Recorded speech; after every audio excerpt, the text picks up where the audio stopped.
A ruthless grab for power tears a city apart. A crime family splits in two as the young and the old fight to the death. The FBI is caught in the middle as they infiltrate the syndicate in a desperate attempt to end the brutal war raging on the streets of Philadelphia.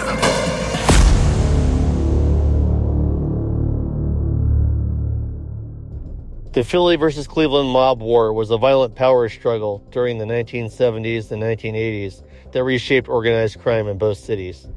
It wasn't just a territorial dispute, but a clash fueled by greed, paranoia, and ambition. As alliances shifted and leaders fell, both families fought to protect their rackets and influence. The Philadelphia crime family had long controlled gambling and labor rackets, but internal conflict weakened it. Meanwhile, the Cleveland crime family, though smaller, was disciplined and determined to defend its interests.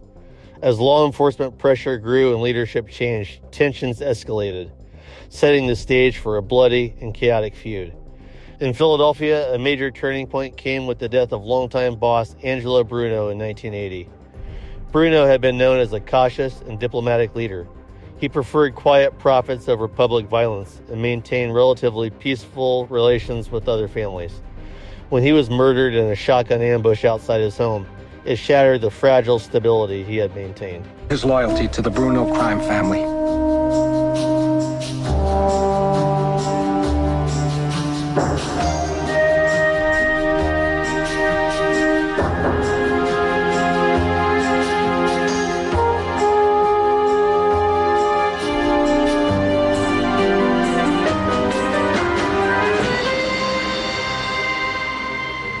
Things are a lot quieter tonight on Snyder Street in South Philadelphia. Last night at this time and in front of this house, reputed mob boss Angelo Bruno was gunned down. Today, friends and relatives of Bruno paid their respects to his family. Bruno was coming back from dinner. The hit on Don Angelo Bruno outside his home in 1980 was the beginning of a war. Before the war ends, 24 guys get whacked. The stakes are high. Control of the new casino. Bruno's death triggered a vicious internal war. His successor, Philip Chicken Man Testa, lasted less than a year before being killed by a nail bomb planted on his porch. The violence sent shockwaves through organized crime circles. Suddenly, Philadelphia was no longer a stable partner. It was a battlefield. Emerging from this chaos was Nicodemo Little Nicky Scarfo, a ruthless and paranoid figure who would redefine the Philadelphia mob. Scarfo demanded absolute loyalty. He suspected betrayal everywhere. Under his rule, the murder rate skyrocketed. Associates, captains, and even longtime friends were executed for perceived disloyalty. Scarfo's aggressive expansion and violent tactics brought him into conflict not only with internal rivals, but also with other families who felt their interests threatened. The Cleveland mob watched closely. Though geographically separate, the two families had overlapping business interests, especially in gambling operations and connections to Atlantic City, which was rapidly becoming a lucrative hub after casino gambling was legalized in New Jersey in 1976. Atlantic City was the golden prize. Mob families from across the Northeast sought to infiltrate unions, construction projects, and casino-related businesses. Philadelphia considered Atlantic City its backyard. Cleveland, through business ties and alliances, sought influence there as well. Money meant power, and power meant survival. Do about it. If you're going to be a gangster, a criminal, you would think you'd hide from the law.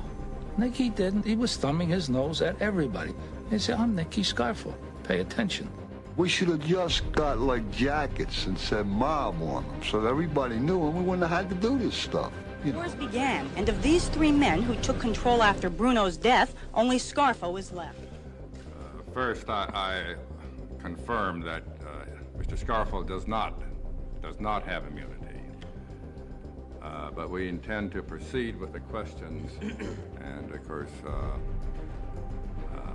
you can take appropriate action, and we will review your objections at that time. Mr. Scarfo, where do you currently reside? As Scarfo tightened his grip on Philadelphia, he also attempted to assert dominance over satellite territories and criminal ventures that had indirect ties to Cleveland interests. Tensions rose through back-channel threats and shifting loyalties among shared associates. The Cleveland family, during this era, had its own internal instability. Leadership changes and federal investigations weakened its structure. But despite its smaller size, Cleveland maintained strong connections to New York families, which gave it leverage. Organized crime was never just local. It was a web of alliances. One of the most volatile elements of the conflict involved loan sharking and gambling rackets that crossed state lines.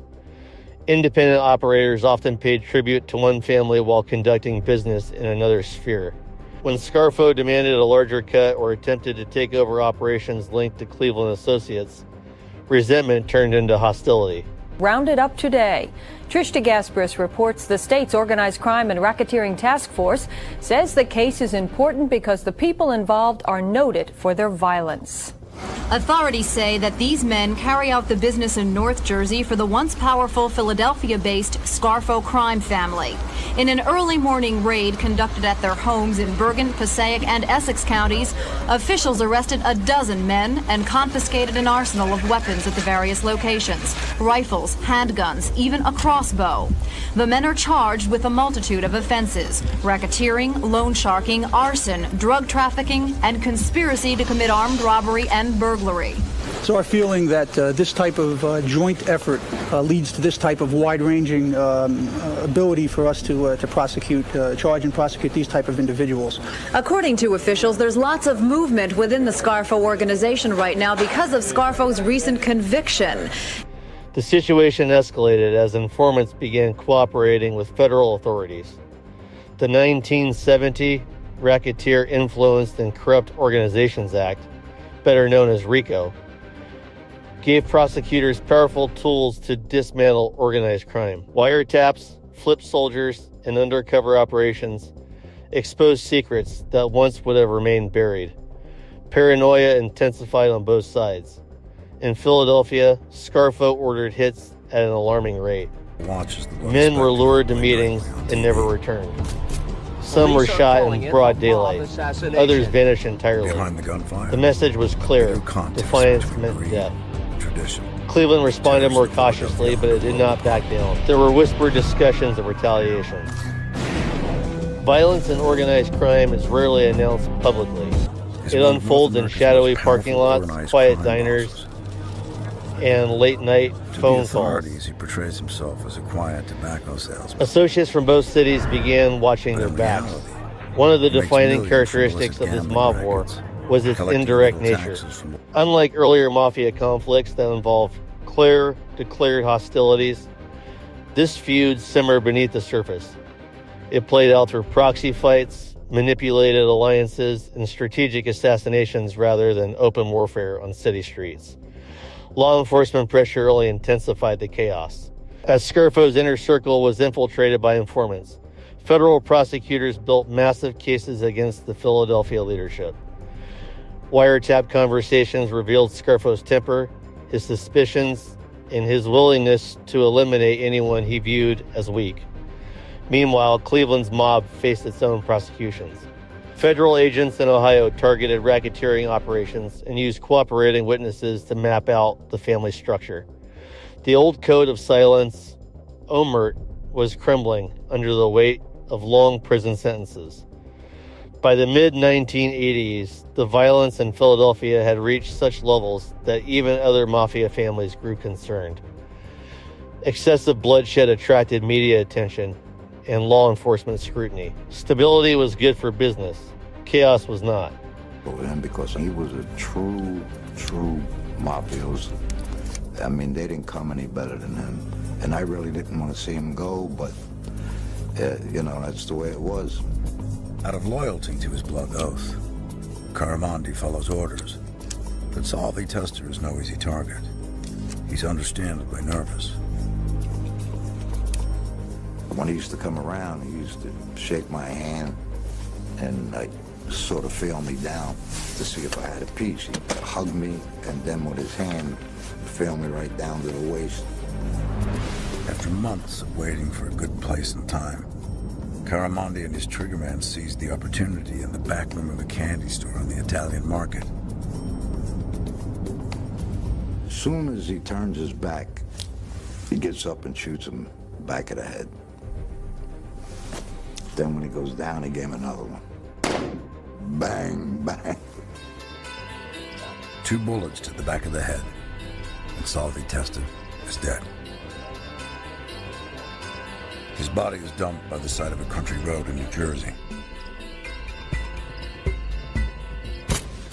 A growing media frenzy catapults the citizens of Philadelphia into the violent world of the once low-lying mafia.